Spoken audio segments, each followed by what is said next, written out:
നമുക്ക് നല്ല നല്ല ഉപദേശങ്ങൾ കേൾക്കുമ്പോൾ ചിലപ്പോൾ വെറുപ്പാണ്. കാരണം നാം മനസ്സിൽ പലപ്പോഴും ചിന്തിക്കുന്നത്, അവൻ എന്നെ ഉപദേശിക്കാൻ അവനാരാ, അവൻ എത്രമാത്രം തിരിച്ചറിവും അറിവുമാണുള്ളത് എന്നെ ഉപദേശിക്കാൻ എന്നൊക്കെ നാം പലപ്പോഴും ചിന്തിക്കുന്ന കാര്യമാണ്.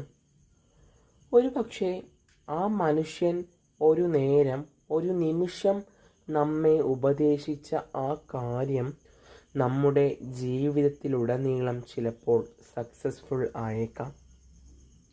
ഒരു നിമിഷത്തെ ഉപദേശം ഒരു വലിയ ലക്ഷ്യത്തിൻ്റെ വിജയത്തിലേക്ക് അടുപ്പിക്കുന്ന ഒരു മാനദണ്ഡമായി മാറിയേക്കാം. വിജയത്തിലേക്കുള്ള നല്ലൊരു ചവിട്ടുപടിയാണ് നല്ല ഉപദേശങ്ങൾ കേൾക്കുക എന്നത്. നല്ലവരിൽ നിന്ന്